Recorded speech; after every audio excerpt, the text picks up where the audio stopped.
ஒரு 8 வருஷத்துக்கு முன்னாடி ஒரு 20 வயசு சிங்கரை நடு ரோட்ல சுட்டு கொல்றாங்க. அவர் அன்னைக்கே இறந்து போயிருந்தாலும் இன்னைக்கு வரைக்கும் அவருக்கு கோடிக்கணக்கான ஃபேன்ஸ் இருக்காங்கன்னு சொன்னா நம்புவீங்களா?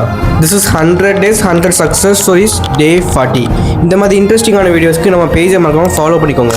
1998ல அமெரிக்காவில் உள்ள புளோரிடால டுவேன் ரிகார்டோ ஆன்ஃப்ராய் நமக்கெல்லாம் தெரிஞ்ச XXX டென்டாஷியன் பிறக்கிறாரு.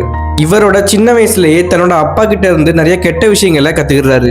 இவரோட அப்பாவும் ட்ரக் அடிக்ஷனால ஜெயிலுக்கு போறாரு. சின்ன வயசுலயே ட்ரக்ஸ் யூஸ் பண்றது, சண்டை போடுறதுன்னு இருந்த இவரை இவங்க அம்மா சர்ச்சில் இருக்கிற கொயர்ல இவரை சேர்த்து விடுறாங்க.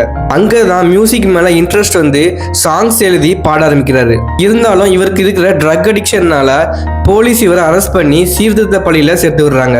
அங்கதான் அவருக்கு ஒரு நல்ல ஃப்ரெண்ட்ஷிப் கிடைக்குது. ரெண்டு பேரும் சேர்ந்து வெளியே வந்து மியூசிக்ல பயங்கரமா சாதிக்கணும்ன்ற ஒரு எய்மோட வெளியே வராங்க.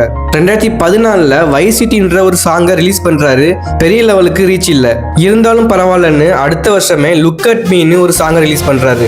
இவங்க நினைச்சு கூட பார்க்காத அளவுக்கு 110 கோடி மக்கள் பார்க்குற அளவுக்கு வைரல் ஆகுது. இப்போ இவர் புகழ் உச்சத்துக்கு போறாரு. அன்னையில இருந்து இவரை XXX டென்டாஷியன்னு மக்கள் கூப்பிட ஆரம்பிக்கிறாங்க. இவர் மேல யார் வச்ச கண்ணோ தெரியல. போட்டியும் பொறாமையினால இவரோட வளர்ச்சியை பிடிக்காத நிறைய பேரோட இன்ஃப்ளூயன்ஸ்னால ஒரு 4 பேர் நடு ரோட்ல அவரோட காருக்குள்ளே வச்சு அதுவும் தொண்டையிலேயே சுட்டு கொள்றாங்க. உலகத்துல இருக்கிற அத்தனை கோடி மக்களுக்குமே அன்னைக்கு ஒரு கருப்பு நாளா மாறுது. என்னதான் அவர் அன்னைக்கே இறந்து போயிருந்தாலும் இன்னைக்கு வரைக்கும் அவரோட சாங்ஸை கேட்காத ஆளே இருக்க மாட்டாங்க. இந்த வீடியோ பிடிச்சிருந்துச்சுன்னா உங்க ஃப்ரெண்ட்ஸுக்கு ஷேர் பண்ணி விட்டுருங்க. அண்ட் மறக்காம நம்ம பேஜை ஃபாலோ பண்ணிக்கோங்க.